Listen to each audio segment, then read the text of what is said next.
I'm great. How are you, Hunter? I'm so good. I'm so good. Where are you calling in from? You could be in one of 100 countries. Where are you I today? could be, but today I am actually at home in Atlanta, Georgia. Oh, I love that. Why, out of all the places in the world, did you choose to live in Atlanta? You are a world traveler. That's a very good question. So this is my first destination when I moved from India to the US, and I loved it so much, I never left. I love that answer. I'm getting a little weepy just from you saying that. Home is where the heart is, right? I love that. Okay. So, what inspired you to pursue a career in travel? Were you traveling at an early age? Was there a time in your life when you got to travel and you're like, I just want to do this? What was the first spark? So not at all, because I grew up in a very small town in northern India, and I did not have the opportunity to travel anywhere. And I didn't even have access to Travel Channel back then. So it was more about seeing the world through other people's eyes. And I was growing up with my grandmother in the small town, and she was the founder of a travel exchange program. This started way after World War II, um, by an American organization, before there was couch surfing, before there was Airbnb. So think about it the old-fashioned way, where people would write in letters and say, we are coming to India 6 months from now, and wait for a response. And then we would host people at our house. So that was my exposure as a child to travel. And even though I wasn't traveling, these people were traveling and coming to my house and telling me about their countries, where they lived, what they ate, what was it like. And I felt every time I had this conversation, I want to come visit you too one day. Oh, I love that. So you had these travelers coming into your home, and what a gift that you had from your family that this was part of their livelihood, but this was exposing you to all these people from different places in the world. It wasn't even a livelihood. It was just a voluntary service that, It was a voluntary grandmother, service. yeah. Wow. And what inspired her to do it? So she has always been working in the nonprofit industry, and she had a Mm, spark for travel as well. And even back in the 60s, when women from India were not traveling alone, she went to Egypt and US and Canada, and she traveled quite a bit, and she would tell me those stories. But she could not do it later on in her life. And this was her way to still keep that energy going, where she's always continuously meeting people.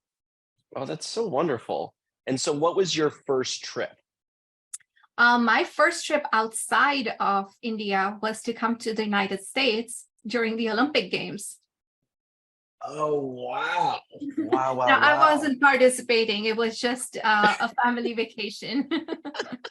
But that's a pretty big one you didn't just that's a huge event. Yes, and I was 16 the first time I Uh-huh. actually left the country. So Yeah. up until then, I had done some small trips around India during summer vacations, but I never actually left the country. And since then, I haven't stopped. As you can see, I've been to over 100 countries since then. So you came here when you're 16, you got to see the Olympic Games, family trip. So what was the next one? When did the ball really get going? Was it just like consistent after that, or was there a discovery period to get that opportunity to travel so much? Yeah, after that, it was more about not having the resources to travel.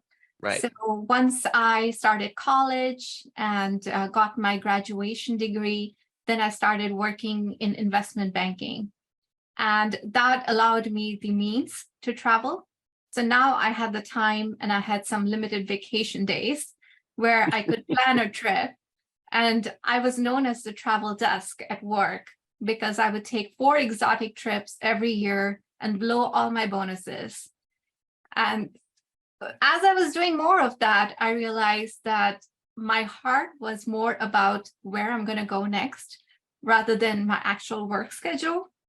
So I started writing some blogs, contributing to local magazines, and it was just a hobby at that time because I don't know if you're familiar with Indian culture.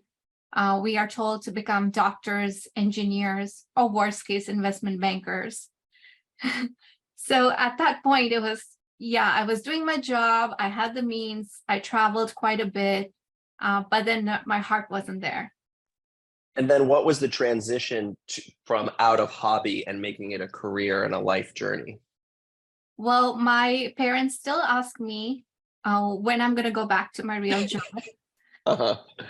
But it took a few years. I moved from full-time corporate job to consulting work, which allowed me more time to travel. And I would do a project, travel for a month, come back, do some writing, and did that for over 5 years and realized that I was at a point where I had enough resources and enough work coming in from the travel and food writing too.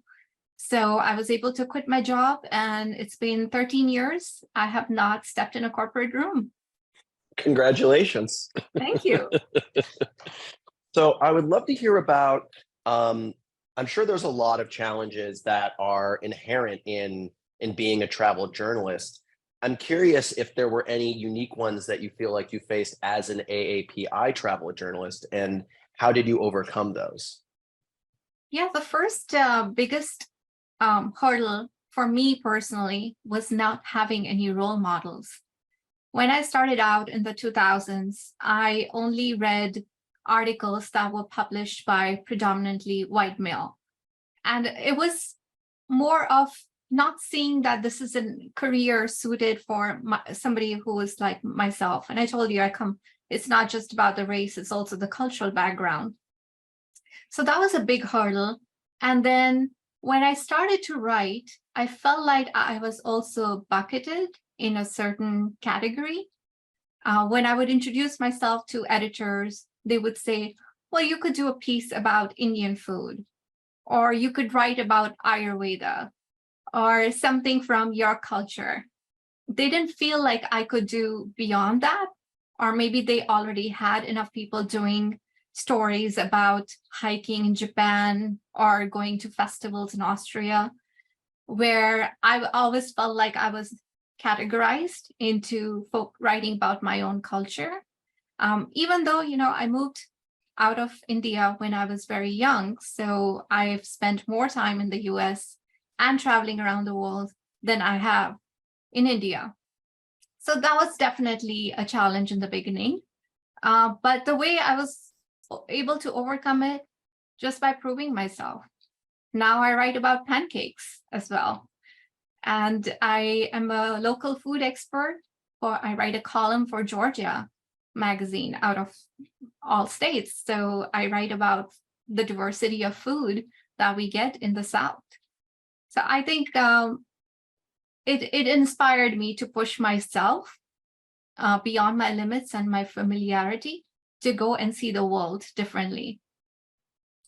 And when you say by proving yourself, is that really that's the proof is in the writing, in your ability to really dig in, examine, and show? It doesn't really, like, you can talk about and write about anything on these topics. Exactly.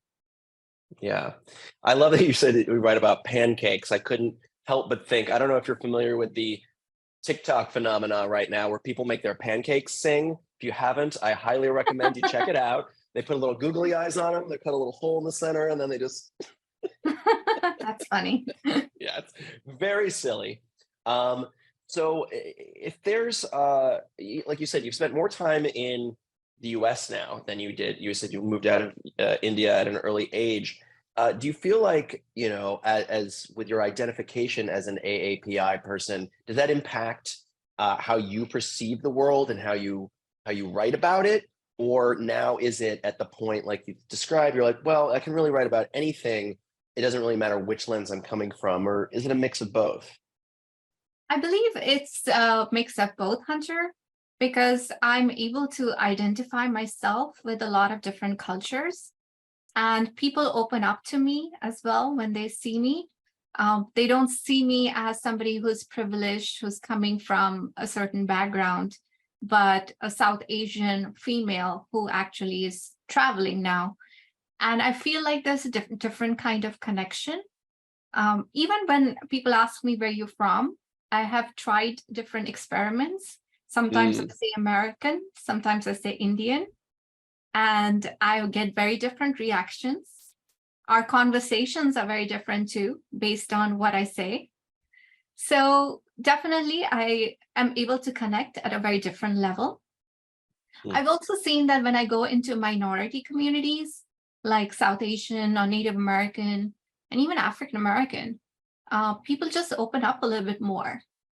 And I don't know if that's because of who I am with my personality or my race or background, but it just feels easier to get the stories out of them. I love that. It makes me think too of there have been times when friends have traveled during different times in our that are from here, America, and they'll be like, "Oh, I'm Canadian," because they didn't want to identify with current American things, perhaps, and they were met with warmer response at the time. Yeah. And so, how does it like, when you're feeling that out? You're like, oh, I'm gonna say I'm American, or I'm gonna say Indian. Like, how do you decide that when you're writing something? Is it instinctual? Is it like, oh, I'm gonna be writing from this point of view as the writer, so I'm gonna put this hat on? What drives those decisions? So from a writing perspective, it's the audience that drives the decision. So I would look at who I'm writing for, who the story is for. And I do write for some South Asian magazines, for Southern residents in the South. And then I also write for people who are American-based travelers or Canada-based. So I would write it based on what they would be interested in learning about. But from a travel point, it depends on who I'm talking to and where I am. Generally, in situations that involves immigration or an airport or legal, I say flash my American passport. And if it involves shopping or bargaining, then I become an Indian again. That makes a lot of sense. I think that's yeah, you're just like, when to use your abilities there, and what going off of people's assumptions, right? Right, right. But another thing I wanted to point out is the perception of the world. Because I grew up in India, I don't find a lot of things to be exotic, as a lot of my friends describe it. Mm, So I've seen a lot of things that when travelers go and see it for the first time in a lot of rising communities, they feel a little bit shocked. And I don't have that shock value often. yeah, yeah, I can only imagine that perhaps when as you have traveled to so many different places, over 100 countries now, that might help your writing in some ways. So you're not that might be a lot of, let's say, an American writer who didn't have as much travel experience or world experience growing up. That might be the focus of what they end up writing about, Mhm. whereas you can see much deeper than that. That's right. Yeah. And on that note, we had a question from the audience. Somebody asked, how do you balance the need to experience and enjoy the places you visit with the responsibility to report on them objectively and accurately? That's a tough question. And my husband says even when we are going out for a regular dinner, my brain doesn't shut down. I'm still analyzing the service, the food. I'm always in that dining critic mode. And I try to do that when I'm traveling, where I shut down and just enjoy and be in the flow. So a lot of times it depends on the objective of my trip, what stories I'm focusing on.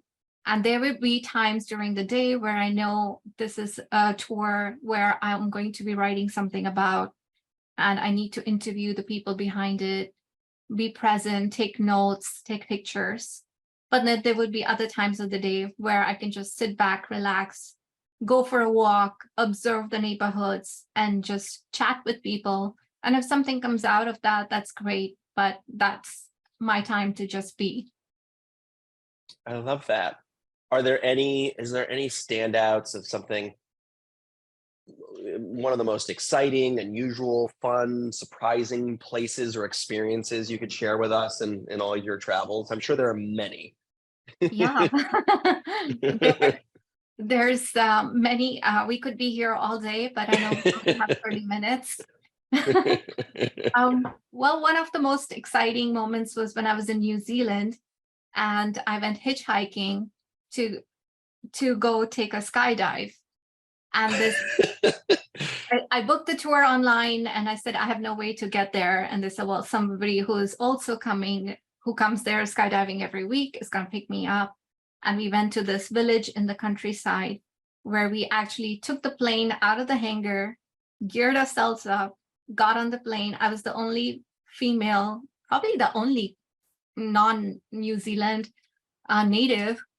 And we went skydiving. And then once we got up there, all these guys are telling me, oh, we do this every Friday. This is what we do for happy hour. Oh my gosh, just a casual jumping out of the plane. Yeah. And then we had a party after that because this is what they do every Friday. And then we put the plane back in the hangar. It's not something like a regular tourist would experience. Oh, isn't that the best when you really get to experience something that's just feels like you're one of the locals, you're hanging out with the locals? Absolutely. One of my favorite times to travel is in the off seasons. So I love going to places when it's a little quieter, it's a little deader, and there aren't as many tourists like myself. And I can kind of hang out with some of the locals and get me like, well, where's your favorite place to go and eat, or where's Yeah. your favorite place to get a coffee? And, and they'll, one time my boyfriend and I, we went to Iceland and we rented a car and we drove the whole circumference of the country. Yeah. And we kept a paper map, and every time we stopped somewhere, we would ask a local somewhere we should go. And we had this ongoing list, and then it became this game where some locals would start crossing out what other locals had written. They're like, no, you don't want to go to that one. You want to go to this one. That is amazing. I did that road trip as well in Iceland, and it was before the GPS days. So sometimes we'll be on this road for hours and hours and not see another car. And you'll be like, am I going in the right direction? Yeah. Same. I also went before GPS. It was like, I think I'm going in the right direction because the only other direction is that way. So I love it. So perhaps, I would love to hear your take on, of course, there was no travel for a couple years. So I'm curious, like, how did you spend that time when we were in lockdown?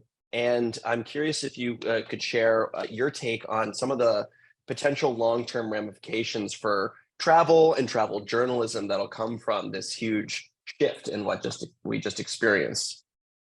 Yeah, when the world came to a standstill, I did not know what to do with myself. All my trips were canceled. A lot of the travel writing was starting to put on hold. So I had to reorient it towards food writing because people still love to eat and they want to experience the world through food. So we also realized that there's such a delicate balance in tourism that whatever happens in one part of the world impacts pretty much everybody. And so I started writing a lot of human interest stories, digging into how people are living, how their livelihood is, what they're doing during the COVID pandemic to reorient their businesses. I actually didn't stay at home very long. I was home maybe 2 months during the lockdown. And then I got in my car and started doing road trips. I went to 15 national parks during 2020 and 2021. And like you said, there was nobody there. So it was kind of off season the entire year. There was completely no camping, no tour buses. So I would drive up and down the park, go hiking, just pack a picnic for the entire day and had a wonderful time. And I got to see more of the country during the pandemic than I have in the last 25 years. And I wrote a lot of stories about road tripping, about camping, glamping. And I think once that picked up, people started to realize that we live in such a beautiful country and we need to go and explore more of our own backyard. And since then, some of the ramifications have been people traveling more within the US, at least for here. And similarly with all the other countries. In Australia, same thing, people are traveling more within the country and doing more road trips, more camping, more eco-friendly travel, where they stay longer in a place, which is oftentimes more sustainable, and connecting with people. I think that's something we're going towards, where everybody is looking for more of the people-to-people connection, but now it's become even more augmented since the pandemic. Yeah, and I can imagine too with natives and locals for their exploring their own countries and different states and regions and stuff, that's probably supporting local economies in ways that we weren't really seeing before as much, from like keeping it within certain regions. Yeah, I think so. And I think people are seeking that authentic experience when they travel. Like you said, Hunter, they don't want to be surrounded by thousands of tourists in a destination, or just checking off the bucket list that I was here, but really staying there and seeing it in a different light. Yeah. And you've written a series of books as well. Yeah, I write a series of children's books about travel, and they are based on my cat, which is a real cat living here in Atlanta. Oh. So he's the one traveling to different countries and learning about different cultures through the eyes, through his curious cat eyes. But the book is to also teach kids about travel and about other cultures. I find that they don't often get the opportunity to travel like we do as adults, and oftentimes much later in life. So I wanted to connect the stories of actual kids I have met in these countries and bring them home to see how they're living around the world. I love that. Beto, is that how you pronounce your kitty's Yeah, name? his name is Beato. So it's Beato. Latin. Thank you. It's Latin. It means happy or blessed or ordained. Oh my goodness. And so Beato goes to Yeah. Greenland. Beato goes to this country, and the folks can Google that and see all the series of books that you read. I have a niece and a nephew, 3 and 2, so I know I'm definitely going to be ordering some of those. Awesome. Thank you. Yeah, of course. So we have just a couple minutes left. I'd love to hear your take on any thoughts on how you think, travel journalism, the industry, what can it do to be more inclusive? So that could be for the people writing it, that could be the way things are written. So there's a lot of different ways to go to this question, I think. Yeah, definitely. And this would be different responses for where you stand in the travel industry. If you are a destination or a hotel or attraction, then it's more about your marketing and how you're portraying yourself and how inclusive you are. If you're an editor or a publication, then it's about showcasing diverse voices in your publication, and also offering the voices a chance to talk about things beyond their own culture, but maybe how they look at different cultures from their lens. From the writer's perspective, it's not putting yourself in a bucket. I find writers often do that. Like, I'm a specialist in my own culture and I'm not going to be able to break through if I do something else. Or they may accept very low pays and sell themselves just because they want to get a way in.